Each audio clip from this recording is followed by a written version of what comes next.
Thank you for joining us. It's now the interview section of InfoWars Nightly News, and we're joined by investigative journalist, former NSA officer, Navy veteran, Wayne Madsen. And he has just broken so many stories on this show over the years. He has traveled all over the world, Libya when it's being bombed, and Indonesia investigating the birth certificate. You name it, he does it. And I remember seeing some evidence to this when it happened, the Gifford shooting, with the Tucson event, but now he's gotten some really interesting information that integrates into Fast and Furious and why they wanted to kill the judge and Giffords, but the judge was the real target. And the headline is, the CIA cannot survive without its drug running and child trafficking. And if you're a new viewer, it's on record, DynCorp, Halliburton, the CIA have giant white slavery running rings, and people always email me saying, what about black slaves? Folks, white slavery means sex slavery if you're a new viewer or publicly educated like I was, and including children. So there's a real race to the bottom in corruption where even people involved in moderate corruption can't blow the whistle on the worst stuff in the world because they will be compromised as well. So that this is why tyranny tends to accelerate, as we're now seeing here in America with the National Defense Authorization Act, secret arrest of citizens, torture is great, drones, tracking ranchers is wonderful. It's because tyranny is here. And joining us with the inside intel is Wayne Madsen of WayneMadsenReport.com. Wayne, from the National Press Club, there in their media center. Wayne, break it down, and thank you for sharing this with us. Well, I have been in touch with a person that I've known for a few years now who has been a confidential informant for both the FBI and the Drug Enforcement Administration. And he contacted me recently to let me know that he was actually in communication, in meetings with Judge Roll and Congresswoman Gifford in 2009 about the tremendous amount of weapons that were going across the Arizona-Mexico border, and specifically in an area that had been under the personal protection of then Governor Janet Napolitano, and that protection for the zone continued after Napolitano became the Homeland Security Secretary under Obama. There were so many weapons available in that zone that he knew about an individual who found a new AK-47 in a wash, and went to the authorities, federal authorities, said, hey, I found this AK-47. They said, there's so many out there, we know, why don't you just keep it? But it's clear that just like we saw under with the Iran-Contra situation, we're back into it. The target this time isn't Nicaragua. The target is Mexico, and it's to destabilize Mexico. So these weapons were going to Los Zetas and the Sinaloa cartel so they can have at each other, chop off a few heads of some journalists, nosy journalists, which they've done, and other people, politicians. I mean, the Interior Minister of Mexico went down in a crash. That's still unexplained. Took out his entire entourage. But we know that Hillary Clinton has said in the past that she foresees the possibility of U.S. troops being deployed to Mexico. And I think this is just how this thing's going to play out. We're going to just inundate the country with weapons. The drugs are coming out of there to feed the coffers of the CIA, just like the drugs. I mean, I remember being in email communication with Gary Webb, who they destroyed his journalistic career because he wrote about the influx of drugs into Los Angeles, courtesy of the Central Intelligence Agency. But nothing has changed. And obviously, Giffords, Judge Roll, and a third person was mentioned to me, a Republican who represents West Texas, specifically the Midland area. Mike Conaway was also interested in investigating this whole operation, and apparently he's so fearful of his life right now, he's not even talking to anybody. Well, let's expand on that. From my own deep research, everything you're saying fits. We know that Arizona was the main conduit. We know sheriffs in West Texas and New Mexico and Arizona were involved as conduits as well, and many have gone to prison. We know that it wasn't just gun shops allowed to sell the guns, that it was 18-wheelers into Mexico. We know it was a destabilization operation to keep drug prices up, but to also blame the Second Amendment, and CBS has now gotten those emails. But Sally Castile, who is still in federal prison, no criminal record, Vietnam veteran, DEA agent, he came on my show 6 years ago and he said, in Arizona, in New Mexico, in South Texas, they're training Los Zetas who were trained at Fort Benning, Georgia. They tried to hire me, he said. And again, this was when none of this was even happening yet. And I knew he was a credible guy. He worked with Gary Webb, one of his main sources on that Pulitzer Prize, but still it was shocking. He said they're going to elect Calderon. This is a year before. There's going to be a total implosion. There's going to be a giant war, and the CIA's funding the major cartels to kill each other, to jack up prices. Then that'll be used for a North American merger. Now all of this is public.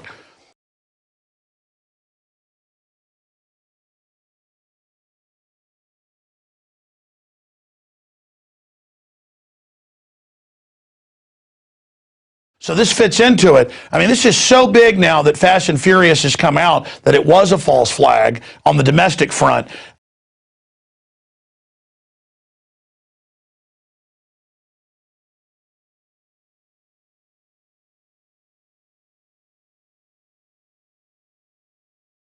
That these individuals must have known this is such an endemic problem. They decided to, throw caution to the wind. Who cares about the separation between the legislative and judicial branch? Let's do what's best for the country. However, Judge Roll paid with his life, and Congresswoman Giffords has been incapacitated very severely. I mean, the message was received, I believe, and there are special air corridors that are known to these smugglers where they fly through these corridors over the border at night, and there's special drop zones and special landing strips that are cleared in advance where they drop the drugs and in some cases pick up the weapons. But the weapons are clearly, now we know with Fast and Furious, just going across the border en masse to destabilize the situation in Mexico, and it's been very successful. I've talked to people from Mexico. There is a state of fear in that country. I mean, the mere fact that we see bloggers being beheaded, people trying to get the truth out, Hillary Clinton saying there may be a need to send troops there, but we have our troops committed in Afghanistan and other countries, but we don't even have them in the country to our south. Well, Wayne, the magnitude of this, that you've talked to a federal informant known to you, and this information integrates with everything I've got, and that Judge Roll was hit, Giffords was hit but survived. This other Texas person is hiding out. It's admitted that all these other people have gone to jail. I mean, how can they have it where MF Global steals billions publicly and doesn't get in trouble, and the head of the Justice Department, who we know was involved in Oklahoma City, Holder, is publicly caught lying and says, well, he didn't mean to lie, the intent matters. And even the New York Times reports a year after you and I did that, okay, the Justice Department was shipping drugs in, not just guns out. It is Iran-Contra Part 3 or 4. I mean, it is a repeat, but now it's all, they're caught red-handed and no one gets in trouble. Why were they so scared of Roll and Giffords? They knew that they had government credibility and could bring them down. They knew too much, and of course this guy, Jared Loughner, is just like all the rest of these programmed assassins, Hinckley, Bremer, Sirhan from assassins or attempted assassins. We go back through Sirhan, of course. All right, Wayne, three's the charm. We got you on the phone here in seconds. The Skype cut out again from your iPhone, so now we're going via the phone. Right when you pointed out Sirhan, his lawyers, LAPD have admitted it wasn't his gun, mind control. From when I read and talked to some of the eyewitnesses, that guy was just the cutout shooting a gun. There were other shooters. What does your informant say about this? Well, this guy Loughner, I think it's important. It's been reported already that Loughner, of course, has been declared mentally incapacitated to stand trial at the present time. He's now in a federal psychiatric facility in Missouri, and there was a report that he's actually being administered psychotropic drugs in his Kool-Aid, okay? So here we have the Kool-Aid, shades of Jonestown. and I forget which, it was either, I think, Salon or Slate, one of those online publications reported this. So it's not from the National Enquirer or the Globe or anything. It's a legitimate source.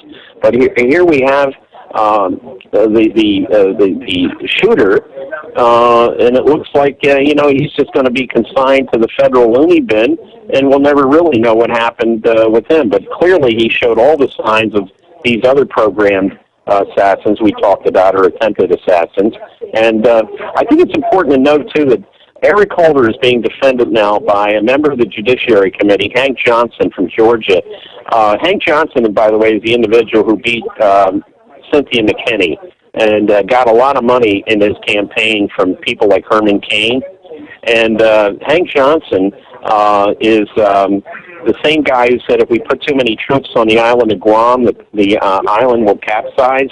So clearly he's not wrapped too tight. But we have him now as the number one defender of Eric Holder, saying it's okay for the Justice Department to investigate itself on Fast and Furious.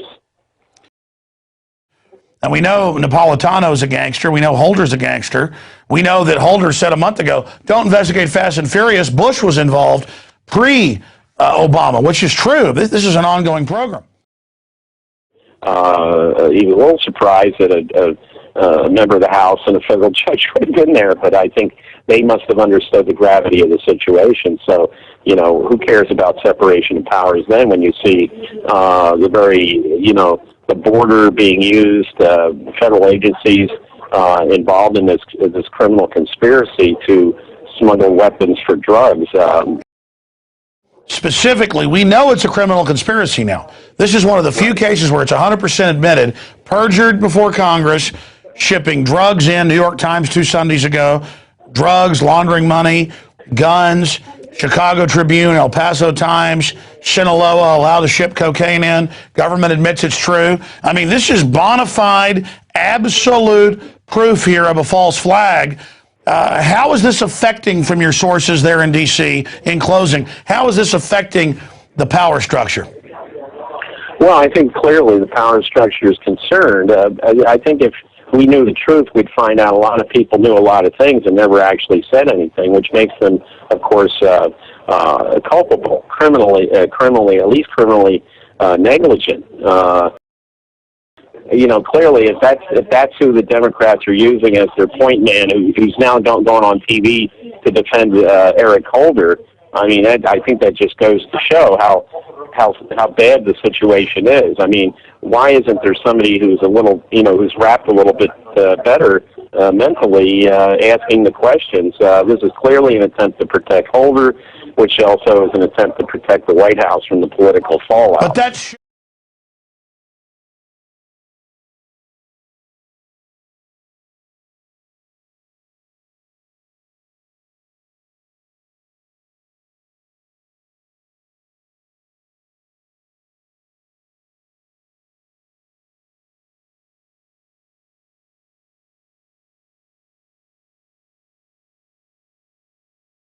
journalist, former NSA officer, Navy veteran, Wayne Madsen.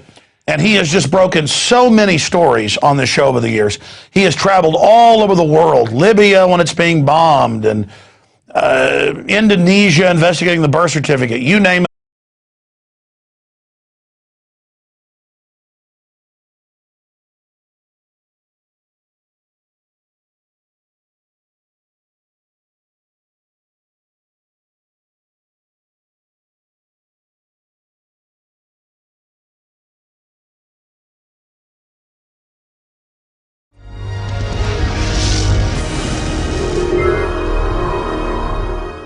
Thank you for joining us. It's now the interview section of InfoWars Nightly News, and we're joined by investigative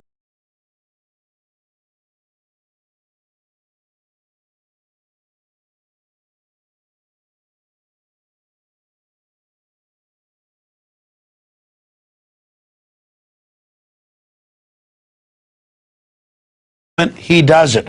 And I remember seeing some evidence to this when it happened, the Gifford shooting with the Tucson event, but now he's gotten some really interesting information that integrates into Fast and Furious, and why they wanted to kill